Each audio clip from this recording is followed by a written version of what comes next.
Kangli pauthang miing tabiriba singbu taram nokjari ngasigi phongkiba pause singda yumpham oiba maru oiba pau khara update tawjari ahanbada Prime Minister na malemgi lebak kayada koina chalaga irang mayoknariba Manipur da hojik phawba chatriba karigino haina MP Bhaiko na hangkre Bharat ki Prime Minister Narendra Modi na malemgi lebak kayada koina chatli adubu irang mayoknariba Manipur dadi hojik phawba chatri Prime Minister haibasi asambeda PM haibani adubu Aikhoi ki Prime Minister Ashidi Picnic Minister Oiduna Leire haina Rajya Sabha ki MP Bhaiko na Parliamenta phongdokre Tamil Nadu gi MDMK gi MP oina lakiba Bhaiko na makata na Parliamenta phongdokibada Prime Minister asi Bharat ki miyoi crore 190 gini adubu Prime Minister na malemgi lebak singda koina chali masi karamba karbar gino natraga mahak malem pumbagi Prime Minister oirabra karigidamak misi mina mihat mipun kaya thokliba Manipur dadi chatribano haina hangki mahakna Prime Minister ama oibagi mathau ningthina pangthokte Manipur asi India natabra haina hangki MP Baikona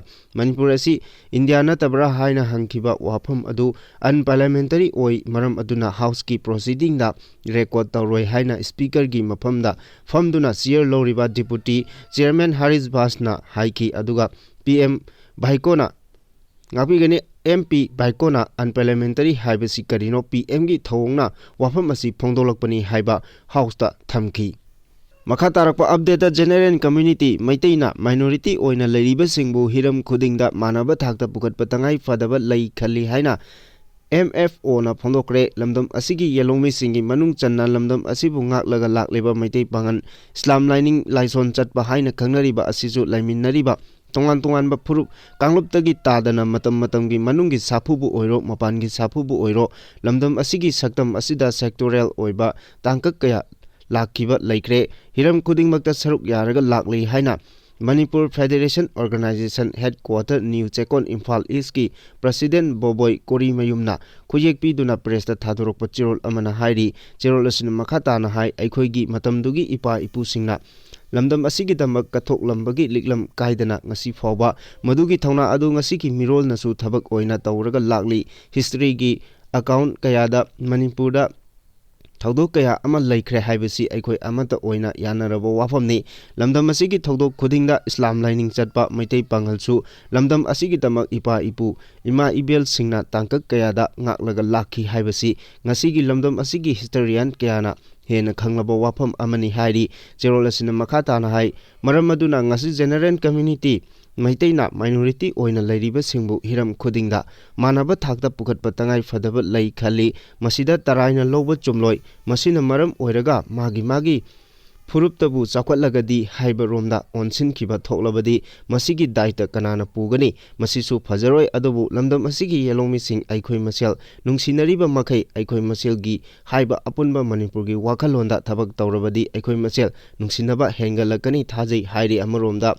Manipur Federation Organization MFO nasu maru oina jati amagi lukhrabi singi tha asida angamba yum kharada haktengnana mateng pangbagi tabak chatharakli ngasisu kairau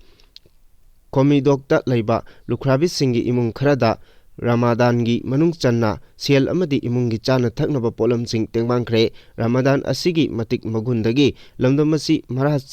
chetpa lamdam ama oiresanu hairi Makatarpa update amada majority leina lengak ama semba ngamdaba MLA sing mathangdadi vote thokpiraklaganu haina Dr. T Mainana akanba wafam tamkre majority leina lengak ama semba ngamdaba MLA sing mathangi election dadi thokpiraklaganu haina miyamna khut nonduna haijabagi matam oirakle haina hanagi MP Dr. Thoksom Mainana phongdokre wafam asi ngarang Bisnupur district Congress committee na sinduna nachok maning lekai community hall da pangthokiba संविधान बचाओ राष्ट्रीय पदाई जात्रा जय बापू जोय भीम जय संविधान अभियान की थौरमदा सरुक यारदुना फोंदोकिबने थौरम मदुदा सरुक याखिबा AMPCC की प्रेसिडेंट कैसाम मेघचंद्रना फोंदोकिबदा लेपाक ngakpada मियाम की शक्ति संगी कुमजा लिसिंग अनि 13 दगी मणिपुरदा BJP na lengak pairakpadagi hingbada awaba phibam ama lakli masigi maru oiba maramde constitution gi chanagadaba niyam sing ngakpa ngamdabagini hauzik lamdam asigi miyoi kayasu thokliba irang asina maram oiraga tumpham chafam khangdana relief camp singda leiriba asi lebak asigi constitution gi chana kanglon nganglaktabadagi thoklakpani lebak asigi law leina miyamgi punsi amadi lanthum ngakpa ngamdre masi kannaba honaba matam oire matam asi amana amabu hunnabagi matam natre Manipur gi miyam hauji hingnabagi lanthengnaba natana nungai yaipabadi phangdre hairi thormaduk loisalakpada Manipur Pradesh Youth Congress ki president wahengbam ananna luchingduna constitution kallasi bharat kallasi miyam kallasi haiba kholaw kayasu laukhi Makhatarpa yamna nungaitaba update ta tamthina hatok pikhrabi sahi mapalgi nupi macha lairon chankre nupi oibigi ijat mangalaba matung tamthina hatlaga hundoklam khibi Churachandpur gi relief camp amada leibi masagi sahi mapal khakta ngairibi nupi macha gi hakchang ngarang aroiba mathau mangam pangthokre piglibi nupi macha asi tha asigi kungi numidang waram pung 6 tabadagi relief camp asidagi thiba khangdana leiraba matung numit adumaki ahing nongyaida relief camp aduga manakta China Funkibani, Mahaki Kanau Amadi Ate Haksangi Mapam Singda Dakpam Kaya, Leram Kibani, Masi Pangtokiba, Napigani Asi Pangtokiba Haksang Leron Chanbagi Thorom, Aduda Saruk Yakiba Churachandpur Sigi MLA Hanagi DGP LM Koktena, Mihat Asibu condemn to Wagal Loinana, Mihat Asida Chenaba Sing Akaknaba, Akanba, Cherak Pinaba, Demand Toki, Leron Chanbagi Thorom Aduda, Saruk Yakiba. Jomi Mothers Association gi wangangloi Linda Kimna su mihat asida senabasing athuba matamda puthoktuna mihat asigi achum aran wayan phangangadabani haina phongdoki panba yabadi mihat asibu hanagi chief minister N Birena akanba mongda condemn tawkibaga loinana imung manungi awabadasu saruk yaba phongdokibani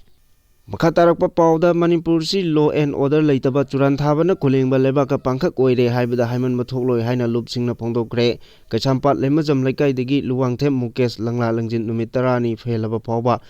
Manipur lengak subli pairiba singna puthokpa ngamdaba haibasi Manipur asi law and order leitaba churan thabana kulingba lebaka pangkhak oire haibada haiman mathoklaroi haina Uripok apunba lup amadi uripok nupi apunba lupna phongdokre lup ani asina press ta thadorokpa chirol asina makata na hai maitai singna changba yadaba mafamda mobile tracking tawbada last location tare hairaba phawba lenga ki angamba sizinaduna koiti thiduna puthokpa ngamdabaga loinana intelligence source tagi mahak hingli natraga mapunsi pikamna hankhre haiba phawba lebak miyamda haiba ngamdaba haibasi aikoi Manipuri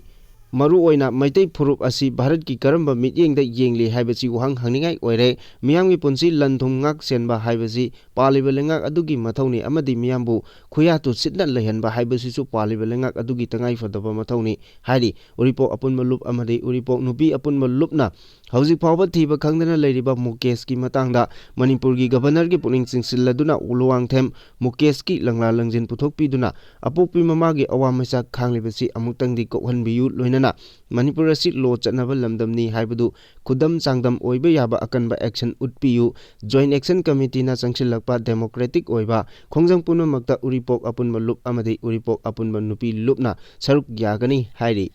Makatarakpa update Kumal Lampakta Leiriba interstate bus termination Kangkong Chaire Mapu Pandabaga Chap Manare Lebak Ama Chakutpada transport and communication gi Makayamna Poli Adubu Manipur gi oinadi transport and communication asi pura fail oibaga manare masigi mayik senglaba khudamdi Imphal gi Kumal Lampakta Leiriba state asigi ama khakta ngairaba interstate bus termination ISBT asi hauzik Kangkong Chaiduna Mapu Pandabaga Chap Manaba Fibamda Leiri ISBT asigi hauzik oiriba phibam asi ngasi aikhogi paumishingna hakthengna chattuna yengsiluba matamda khangba ngamlakibadadi ISBT asigi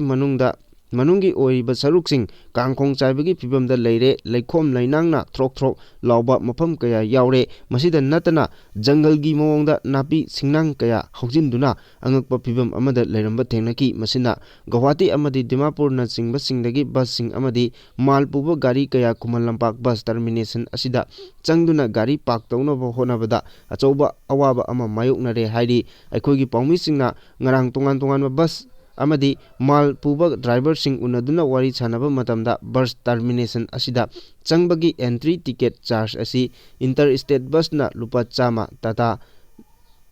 lupa bolero da lupa yankai lauri godown charge oina lupa lising ani dagi mari phawba lowi hairi adubu hariba gari sing asi bus termination gi asida changduna gari park tawba matamdadi aduki matik awaba mayoknai nong taba matamdadi numit marini rom changba yadabagi Guwahati amadi Dimapur dagi lakpa passenger bus amadi manpuba gari sing kekrupata parking oiduna driver amadi handyman singna awaba kaya mayoknai mafam asida gari park tawi mal thai haidunasu mari leinaba police kayana tanthoknaba honabada natana maram chadana sel lobagi thabaksu hek chathai haina phongdoraki